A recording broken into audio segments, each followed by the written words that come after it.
యదాల నిజాలు వెలుగు తీసే కైజార్ మీ పృథ్వీ టుడే. విశాఖ పారిశ్రామిక ప్రాంతం సింధియా న్యూ కాలనీలో ఉన్న ప్రభుత్వ ఈఎస్ఐ హాస్పిటల్ను ప్రభుత్వ విప్ పశ్చిమ ఎమ్మెల్యే ఘనబాబు ఆకస్మిక తనిఖీ చేశారు. ఆసుపత్రిలో అందుతున్న వైద్య సేవలపై రోగులను అడిగి తెలుసుకున్నారు. ఆసుపత్రి ఆవరణను పరిశీలించిన ఆయన పలు సూచనలు చేశారు. ప్రతి వార్డును శుభ్రంగా ఉంచాలని, రోగుల పట్ల ప్రేమ ఆప్యాయతను చూపాలన్నారు. అనంతరం ఆయన మీడియాతో మాట్లాడుతూ ప్రాణాంతక క్యాన్సర్ బారిన పడిన వారు ఖరీదైన వైద్యం చేయించుకోలేక ఇబ్బంది పడుతున్న సుమారు 96 మంది పేషెంట్లకు 2.9 కోట్ల విలువ గల ఇంజెక్షన్లను ఉచితంగా కూటమి ప్రభుత్వంలో ఇవ్వడం జరిగిందన్నారు. ఈ కార్యక్రమంలో ఈఎస్ఐ ఆసుపత్రి సూపరింటెండెంట్ ఫణీంద్ర, ఆర్ఎంఓ శ్రీధర్ మరియు కూటమి నాయకులు, కార్యకర్తలు పాల్గొన్నారు. ఎప్పటి నుంచో ఉన్నటువంటి హిస్టారికల్ హాస్పిటల్, ఎంప్లాయీస్ అనగానే వర్కింగ్ కల్చర్ ఉన్నటువంటి ప్రాంతం మంది. ఆ వర్క్ కల్చర్కి హెల్త్ ఇష్యూస్ వస్తే వెంటనే వైద్యం అందేటువంటి ఈఎస్ఐ హాస్పిటల్ చాలా, అంటే పూర్వం నేను మొట్టమొదటి శాసనసభ్యుడిగా ఉన్నప్పటి నుంచి కూడా ఈ హాస్పిటల్ చూస్తూ ఉన్నాను. అంచెలంచెలుగా అనేక ఇష్యూస్, అంటే కొత్తగా వచ్చినటువంటి నిర్ణయాలకు అనుగుణంగా ఒకప్పుడు ఇక్కడే వైద్యం అందే పరిస్థితుల నుంచి ఇక్కడికి వచ్చిన వారిని రెఫరల్ చేస్తూ కార్పొరేట్ వైద్యం, ఈరోజు ఎన్టీఆర్ వైద్య సేవ ఏ రకంగా హాస్పిటల్స్లో, ప్రైవేట్ హాస్పిటల్స్లో కూడా వైద్యం అందుతుందో ఆ రకంగా ఇక్కడికి వచ్చినాక ఆ వైద్యాన్ని ఈరోజు అందించే క్రమంలో విశాఖ నగరంలో ఉండేటువంటి అనేక హాస్పిటల్స్తో టైఅప్ చేసుకోవడం, అదేవిధంగా టెస్ట్లకు వచ్చేటప్పటికి కూడా ఒక డయాగ్నిక్ సెంటర్తో కూడా టైఅప్ చేసుకోవడం ద్వారా మెరుగైన వైద్యం అందించాలనేటువంటి దృక్పథం. ఎందుకంటే ప్రభుత్వం ఈరోజు హెల్త్ పైన ఖర్చు పెట్టే ప్రతి పైసా కూడా పేదవాళ్ళకి మెరుగైనటువంటి వైద్యం అందించాలనేటువంటిదే దృక్పథం. గతంలో ఇక్కడ పోర్టు యాజమాన్యం ఈ ల్యాండ్కి సంబంధించి లీజ్ పీరియడ్ అవ్వటం మీ అందరికీ తెలుసు.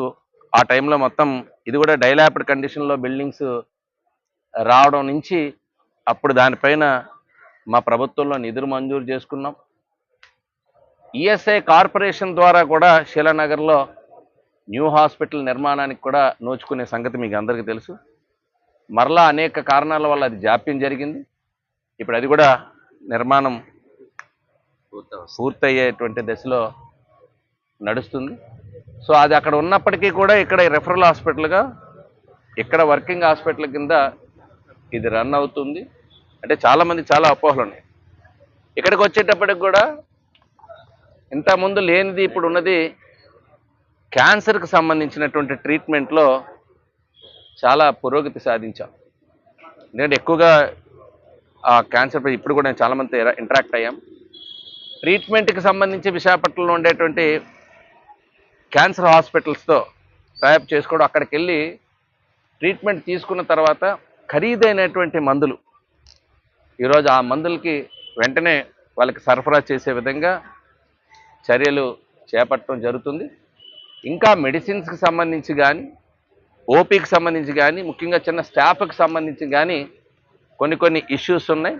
వాటిని కూడా త్వరలో ఆ ఇష్యూస్ అన్నీ కూడా రిజాల్వ్ చేస్తూ మెరుగైన వైద్య సేవలు అందించే విధంగా ఈఎస్ఐ హాస్పిటల్ ఉండాలనేటువంటి ఉద్దేశంతో ఇక్కడ, ఎందుకంటే ఎక్కువ మంది వర్క్ ఫోర్స్ని దీన్ని ఉపయోగించుకునే పరిస్థితి ఉంది. ఇక్కడే మనం చుట్టూ పరిశ్రమలు ఉన్నాయి.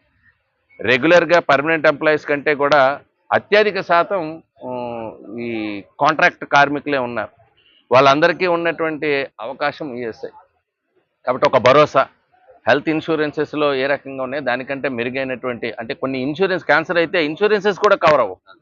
ఆ ఇంజెక్షన్స్ కాటికి కూడా హెల్త్ ఇన్సూరెన్సెస్ కూడా కవర్ కానివి ఈఎస్ఐ ద్వారా కవర్ అవుతుందని చెప్పడానికి నేను కూడా చాలా, అంటే ఎందుకంటే ఒక మంచి డెసిషన్ తీసుకున్నటువంటి మరి దీని విషయంలో, ఎందుకంటే చాలామంది సఫర్ అవుతుంటారు.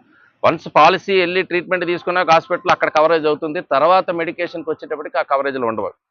సో అలాంటివి కూడా ఈఎస్ఐలో ఇక్కడ కవర్ అవుతున్నాయి. కాబట్టి ఇట్లా మెరుగైన వైద్యం ఇంకా అన్ని రకాలుగా అందించడానికి ఈరోజు ఆ మధ్యకాలంలో కొంచెం డ్రగ్స్ ఇష్యూస్ వచ్చాయి. ఇప్పుడు అవి కూడా ఫుల్ ఫ్లెడ్జ్డ్గా సఫిషియెంట్గా మెడిసిన్స్ కూడా అందుబాటులో రావడం జరిగింది. నేను ఇప్పుడే సూపరింటెండెంట్ గారికి కూడా చెప్పాం. ఇంకా ఏదైతే ఇష్యూస్ ఉన్నాయో వాటన్నిటి రిజాల్వ్ చేయడానికి గవర్నమెంట్తో ఏవైనా పెండింగ్ ఉంటే వాటికి సంబంధించి కానీ, ఇక్కడ లోకల్గా మీరు ఏదైనా డెసిషన్స్ తీసుకుంటే వాటిపైన కానీ ఒక స్పష్టత ఇస్తూ ఈ ఈఎస్ఐ హాస్పిటల్కి ఉండేటువంటి ఆ విధిని మళ్ళా కంటిన్యూ చేయడానికి వైద్యులను, ఎందుకంటే ఇప్పుడు అప్పటికంటే ఇప్పుడు చాలా తగ్గారు.